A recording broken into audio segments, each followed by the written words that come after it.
एक दफा का जिक्र है कि एक छोटे से गांव में वलीद नाम का एक गरीब नौजवान रहता था जो हर रोज फजर के वक्त अपने बर्तन कंधे पर उठाता और गोवालों के बारों में जा जाकर दूध खरीदता, फिर उसे दही और लस्सी में बदल कर गांव वालों को बेचता। इसका काम कोई ऐब नहीं था, लेकिन गांव वालों की नजरों में वो ऐब ही था। लोग उसे महज एक फेरी वाला समझते थे जिसे न मजलिसों में बुलाया जाता, न उसका नाम बगैर तरस या तंज के लिया जाता। रास्तों में जब वो गुजरता तो कुछ लोग नजरें चुरा लेते जैसे उन्होंने देखा ही नहीं, और कुछ ऐसी हल्की सी मुस्कुराहट मुस्कुराते जिसमें अनकही हकारत छुपी होती। वो खामोशी से काम करता, इज्जत से रोजी कमाता और दिल की गहराइयों में यकीन रखता कि रिज्क सिर्फ अल्लाह के हाथ में है। एक दिन जब वो अपने आखिरी बर्तन खाली कर रहा था तो उसके दिल में एक ऐसा ख्याल आया जिस पर उसने पहले कभी हिम्मत नहीं की थी, और वो था शादी का ख्याल। ये कोई जज्बाती फैसला नहीं था, बल्कि एक ऐसा इरादा था जो उसके दिल में बहुत अरसे से पक रहा था। और उसने अपने लिए गांव के एक मूज आदमी सईद की बेटी समीना को पसंद किया था। सईद एक साबे हैसियत आदमी था जिसे गांव में बड़ी इज्जत की नजर से देखा जाता था और मजलिसें उसके लिए खुलती थी। समीना अपने हुस्न के लिए मशहूर थी, लेकिन जिस चीज ने वलीद को उसकी तरफ माइल किया वो सिर्फ हुस्न नहीं था, बल्कि उसका ख्वाब था कि वो एक मुस्तहकम जिंदगी शुरू करे और खुद को साबित करे कि वो उससे कहीं ज्यादा है जितना लोग उसे समझते हैं। उस शाम जब वो एक बाड़े से वापस आया तो सीधा सईद के घर की तरफ चल दिया। दरवाजे पर खड़े होकर एक लम्हे के लिए रुका और उसके दिल ने पूछा, क्या तुम इसके लिए तैयार हो जो आने वाला है? फिर उसने दरवाजा खटखटाया। घर के किसी फर्द ने दरवाजा खोला और उसे अंदर आने की इजाजत दी। उसने अपने दूध के बर्तन दरवाजे के बाहर ही छोड़े जैसा उसका मामूल था। फिर पुरसुकून कदमों से अंदर दाखिल हुआ और सईद के सामने बैठकर सलाम किया। फिर मजबूत आवाज में बोला, चचा सईद, मैं आपकी बेटी समीना का रिश्ता मांगने आया हूँ, और मैं उसे खुश रखने और उसका ख्याल रखने की पूरी ताकत रखता हूँ। थोड़ी देर के लिए खामोशी छा गई। फिर सईद ने सख्त लहजे में उसे तोड़ा, तुम उसे खुश रखोगे? और तुम कौन होते हो? एक दूध बेचने वाले। तुम्हारे पास कुछ भी नहीं है और न कभी होगा। वलीद ने पीछे हटने की बजाय सुकून से कहा, चचा, बस आप एक बार समीना से पूछ लें। उसी लम्हे समीना कमरे में आई। उसने वलीद को एक सरसरी नजर से देखा और बगैर किसी हिचकिचाहट के बोल पड़ी, मुझे मंजूर नहीं है और मैं नहीं चाहती कि लोग मुझे दूध वाले की बीवी कहें। उसके अल्फाज तेज थे जिनमें तावील की कोई गुंजाइश नहीं थी। वलीद ने फिर भी उम्मीद का दामन थामने की कोशिश की और बोला, रिश्क अल्लाह के हाथ में है और अल्लाह अपने बंदों का हाल बदलने पर कादिर है। लेकिन इस बार यह बात कानों तक पहुंची नहीं। सईद गुस्से से उठा और दरवाजे की तरफ इशारा किया, यहाँ से निकलो। वलीद खामोशी से बाहर निकल आया, लेकिन मामला यहाँ खत्म नहीं हुआ। सईद उसके पीछे घर से बाहर आया और दरवाजे के पास रखे दूध के बर्तनों को पकड़कर जमीन पर उलट दिया। दूध मिट्टी में बह गया और मिट्टी से मिल गया। वलीद खड़ा देखता रहा, हिल न सका। ये मंजर यकीन से भारी था। तभी समीना भी दरवाजे पर आ गई और जोर जोर से हंसने लगी। झूमते हुए हंसती रही और उसका वो हंसना हर लफ्ज से ज्यादा कड़वा था। वलीद आहिस्ता आहिस्ता झुका और अपने खाली बर्तन उठा लिए। न कुछ बोला, न पीछे मुड़कर देखा, और वहां से चल दिया। उस लम्हे में सिर्फ दूध नहीं बहा था, बल्कि उनकी नजरों के सामने उसकी इज्जत भी बह गई थी। वापसी के रास्ते में शाम का अंधेरा दिन की रोशनी को निगलने लगा था। उसके कदम सुस्त थे लेकिन मजबूत। वो इंतकाम नहीं सोच रहा था, बस एक बात सोच रहा था कि आज जो कहा गया वो इख्तिताम नहीं है। उस रात वो अपने घर में अकेला बैठा अपने खाली बर्तनों को देखता रहा। फिर आहिस्ता सी आवाज में बोला, एक दिन आएगा जब ये लोग जानेंगे कि मैं कौन हूं। और उसे नहीं मालूम था कि वो दिन उतना करीब है जितना वो सोच भी नहीं सकता था। अगली सुबह, हर सुबह की तरह, वलीद ने अपने खाली बर्तन उठाए और गोवालों के बाड़ों की तरफ चल दिया। वही रास्ता जो वो बरसों से नापता आ रहा था, लेकिन उसके अंदर कुछ बदल चुका था। अब वो लोगों की नजरों की परवाह नहीं करता था, न उनके अल्फाज की। जो कुछ उसके साथ हुआ था उसने उसके अंदर कुछ ऐसा जगा दिया था जो पहले जाहिर नहीं था। वो पहले से ज्यादा खामोश हो गया था और पहले से ज्यादा तवज्जो से काम करने लगा था। पहले बाड़े से थोड़ा दूध खरीदा, फिर आगे बढ़ता गया, यहाँ तक कि गांव के किनारे एक ऐसे बाड़े पर पहुंचा जहां वो कम ही आता था। वहां उसकी नजर एक चीज पर पड़ी, एक कमजोर और लागर गाय जो बाड़े से बाहर बाकी रेवड़ से अलग बंधी हुई थी। उसका हाल जिंदगी से ज्यादा मुरझाने से करीब था। वलीद रुक गया और देर तक उसे देखता रहा। उसकी आंखें साकित थी, जैसे एक लंबी थकावट उन्हें जकड़े हुए हो और उसका जिस्म बमुश्किल खड़ा रह सकता था। वलीद आहिस्ता आहिस्ता उसके करीब गया और उसके सर पर हाथ फेरा। वो हिली भी नहीं, जैसे अपने हाल से हार मान चुकी हो। उस लम्हे वलीद को एक अजीब सा एहसास हुआ। ये गाय उसी जैसी थी, अकेली, जिसे कोई नहीं चाहता था और जिसमें कोई फायदा नहीं देखता था। बाड़े का मालिक बाहर आया और उसे वहां खड़ा देखकर अकताहट भरे लहजे में बोला, इसे छोड़ो, इसमें कोई खैर नहीं। ये बीमार है और मैं इसके इलाज से थक चुका हूं। मुझे डर है कि ये बाकी रेवड़ को भी बीमार कर देगी।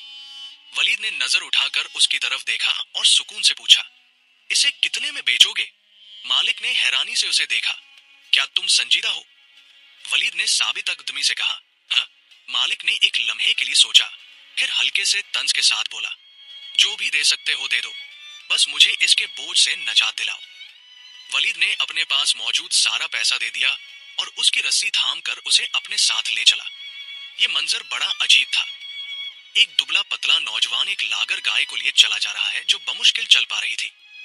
रास्ते में लोगों की नजरें उसकी तरफ मुड़ने लगी। कुछ रुक गए और एक ने हंसते हुए कहा, ये क्या है वलीद? पहले दूध बेचते थे, अब बीमार मवेशियों के ताजर बन गए। कुछ लोग हंसने लगे और बोले, लगता है जो इसके साथ हुआ उससे इसका दिमाग खराब हो गया है। लेकिन वलीद ने कोई जवाब नहीं दिया, न पीछे मुड़ा, बस चलता रहा। इस बार उसकी खामोशी मुख्तलिफ थी। ये कमजोरी की खामोशी नहीं थी, बल्कि उस शख्स की खामोशी थी जो जानता हो कि वो एक ऐसी राह पर चल रहा है जिसे दूसरे नहीं समझ सकते। वो गांव के किनारे अपने छोटे से घर पहुंचा जो लोगों के घरों में शायद ही कोई अहमियत रखता था। उसने गाय को घर के साथ बांधा, फिर काम में लग गया। कुछ लकड़ियां इकट्ठी की और उसके लिए एक छोटी सी छप्पर बनाई जो बमुश्किल उसे धूप से बचा सकती थी। फिर उसके आगे कुछ पुरानी सब्जियां और थोड़ा पानी रख दिया। गाय बैठ गई, जैसे उसे किसी चीज की तवक्को ही न हो, और वलीद उसे गहरी सोच में डूबा देखता रहा। जो उसने किया था वो कोई बेसोचा समझा काम नहीं था, बल्कि एक फैसला था। अगले दिन वो सवेरे उठा, आग जलाई और उसमें लोहे का एक टुकड़ा गर्म किया, यहां तक कि वो सुर्ख हो गया। फिर आहिस्ता से गाय के करीब गया।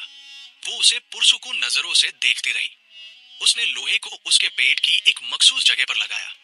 गाय का जिस्म दर्द से कांपा, लेकिन उसने मुजाहमत नहीं की, सब्र किया, जैसे उसे महसूस हो रहा हो कि ये उसे नुकसान नहीं पहुंचाना चाहता। जब ये हो गया तो वलीद बैठकर उसे देखता रहा। उसे यकीन नहीं था कि आगे क्या होगा, लेकिन वो कोशिश करने का पक्का इरादा रखता था।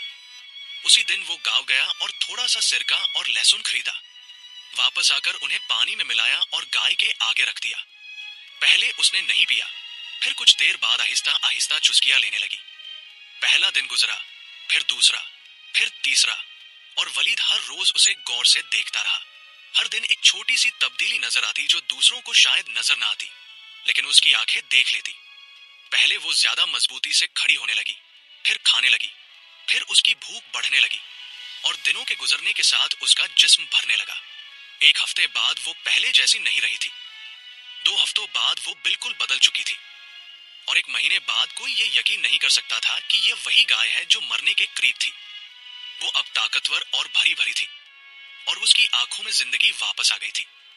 एक सुबह वलीद उसके करीब गया तो वो दूध दे रही थी। वो एक लम्हे के लिए रुक गया। ये महज एक नतीजा नहीं था, ये एक नई शुरुआत थी, किसी नई चीज का आगाज। वो मुद्दत बाद पहली बार मुस्कुराया, और उसे क्या मालूम था कि ये गाय न सिर्फ उसका हाल बदलेगी, बल्कि लोगों के दरमियान उसका मकाम भी बदल देगी।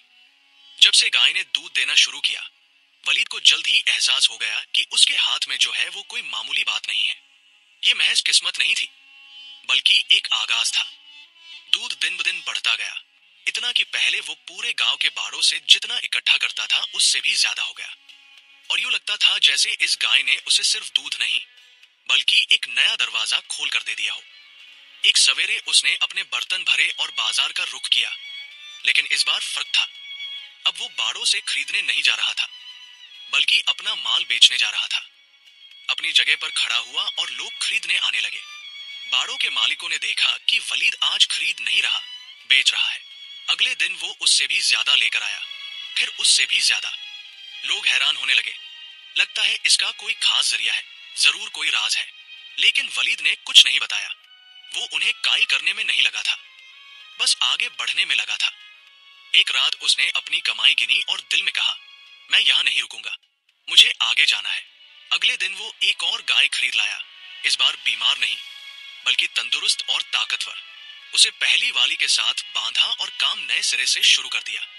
वो फजर से पहले उठता, अपने हाथों से काम करता, हर चीज खुद देखता, कोई छोटी सी बात भी नजरअंदाज नहीं करता और किस्मत पर नहीं, मेहनत पर भरोसा करता। दिनों के साथ पैदावार दोगुनी हुई तो तीसरी गाय ले आया, फिर चौथी। अब ये कोई आजमाइश नहीं रही थी, बल्कि एक वाज़ेह कारोबार बन चुका था। छोटा सा बाड़ा तंग पड़ने लगा तो उसने दीवार गिराई और जगह बढ़ाई। फिर एक आदमी को काम पर रखा, फिर दूसरे की जरूरत पड़ी, फिर तीसरे की, और घर के इर्द गिर्द की जमीन बदलने लगी। गायों की आवाजें, मजदूरों की हरकत और बलारू के चलते काम ने उस जगह का रंग ही बदल दिया। थोड़े अरसे में वलीद सिर्फ दूध नहीं बेच रहा था, बल्कि दही, पनीर, मक्खन और घी भी बनाने लगा। वो बाजार को होशियार नजर से देखता, जानता था लोगों को क्या चाहिए और वो उसे मुहैया कर देता। फिर उसने अपना माल आसपास के गांवों में भेजना शुरू किया और ताजिर खुद उसके पास आने लगे। कोई घी बड़ी मिकदार में चाहता था, कोई पनीर, कोई मवेशी खुद खरीदना चाहता था। और वलीद, जो कभी बाजार के कोने में खड़ा होता था, अब वो शख्स बन चुका था जिसके पास लोग खुद चल कर आते थे। उसने नई जमीन खरीदी, बड़ा बाड़ा बनाया, अच्छा साड़ लाया ताकि नस्ल बेहतर हो। फिर बकरियां भी शामिल कर ली और हर फैसला सोच समझ कर किया, न जल्दबाजी न लापरवाही। एक दिन गांव का एक आदमी उसकी फैली हुई जमीन और चहल पहल देखकर बोला, ये अब दूध वाला नहीं रहा, ये तो बड़ा ताजर बन गया है। और वक्त के साथ वो महज ताजर भी नहीं रहा, बल्कि पूरे गांव का सबसे अमीर आदमी बन गया। बाजार उसके गिर्द घूमने लगा, लेकिन सबसे बड़ी तब्दीली पैसे में नहीं, लोगों में आई। वो लोग जो कभी उसकी तरफ देखते भी नहीं थे, अब अदब से सलाम करते थे। जो उसे अपनी मजलिसों से दूर रखते थे, अब खुद बुलावे भेजते थे। सैयद वलीद, हमारी महफिल में आए, आपका आना हमारे लिए बहुत जरूरी है, करम करें, इनकार मत करें। लेकिन वलीद शाइस्तगी से माजरत कर लेता, काम में मसरूफ हूं, किसी और वक्त सही। ये इंतकाम नहीं था, लेकिन वो भूला भी नहीं था। उसका दिल बदल चुका था और अब वो अपनी कद्र जानता था, लेकिन उसे नहीं मालूम था कि आने वाला वक्त उसके दिल को पहले से कहीं ज्यादा आजमाएगा। दिन गुजरते गए और वलीद का हाल मुस्तहकम हो गया। गांव में अब कोई ऐसा नहीं था जो उसका मकाम न जानता हो। एक पुरसुकून दिन जब वो अपने काम का जायजा ले रहा था तो उसका एक खादिम दौड़ता हुआ आया और बोला, सैयद जी, दरवाजे पर एक खातून खड़ी है, कहती हैं कि उनके पास जरूरी बात है। वलीद एक लम्हे के लिए रुका, फिर बोला, उन्हें अंदर भेज दो। वो हिचकिचाते कदमों से अंदर आई और जैसे ही वलीद ने नजर उठाई, उसने फौरन पहचान लिया, समीना। लेकिन वो पहले जैसी नहीं थी। वो गुरूर जो कभी उसके चेहरे पर रहता था, गायब था और उसकी जगह झिझक और शर्मिंदगी ने ले ली थी। वो उसके सामने खड़ी हुई और बोली, मैं माफी मांगने आई हूं। वलीद ने फौरी जवाब नहीं दिया, बस उसे देखता रहा जैसे उसे पूरी बात सुननी हो। वो बोली, जिस दिन आप आए थे मैंने आपकी कद्र नहीं पहचानी, मैंने सिर्फ आपका जाहिर देखा और मैं समझती थी कि गरीबी हर चीज का इख्तिताम होती है। फिर रुकी और बोली, और अब आप समझते थे कि दौलत ही वाहिद सहारा है। वलीद ने नजर उठाई और आहिस्ता से पूछा, और तुम क्या समझती थी? वो एक लम्हे के लिए चुप रही, फिर बोली, मैं समझती थी कि मैं एक बेहतर जिंदगी चुन रही हूँ, लेकिन मुझे बाद में पता चला कि मैंने एक सच्चे इंसान को ठुकरा दिया था। वलीद आगे बढ़ा और वाज़ेह आवाज में बोला, क्या तुम्हें याद है मैंने उस दिन क्या कहा था? मैंने कहा था कि रिश्क अल्लाह के हाथ में है और अल्लाह अपने बंदों का हाल बदलने पर कादिर है। लेकिन तुम लोगों ने इंतजार नहीं किया, जल्दी में फैसला कर लिया और तय कर लिया कि मैं कभी कुछ नहीं बन सकता। फिर वो और करीब आया और मजबूत लहजे में बोला, और बस यही नहीं, तुमने मुझे धक्के देकर निकाला, मेरा रिस्क जमीन पर बहा दिया और खड़े होकर हंसते रहे। उसका सर झुक गया और वो बोली, मैं जानती हूं, मैं गलत थी और इतिराफ करती हूं। वलीद ने कहा, गलती सिर्फ इनकार में नहीं थी, गलती उस हकारत में थी। फिर एक लम्हे की खामोशी के बाद बोला, क्या तुम जानती हो उस दिन मुझे किस चीज ने सबसे ज्यादा तकलीफ दी? तुम्हारी बातें नहीं, बल्कि तुम्हारा ये यकीन कि मैं कभी नहीं बदलूंगा। उसने सर उठाया और इल्तिजा भरी आवाज में बोली, میں آج کہنے آئی ہوں کہ میں غلط تھی. کیا تم نئے سرے سے شروع کرنا قبول کرو گے؟ ولید نے اسے دیر تک دیکھا، پھر سکون اور قطعیت سے بولا، کچھ دروازے جب اپنے وقت پر بند ہو جائے تو دوبارہ نہیں کھلتے. اس کے الفاظ بھاری تھے، لیکن ابھی اس نے بات ختم نہیں کی تھی.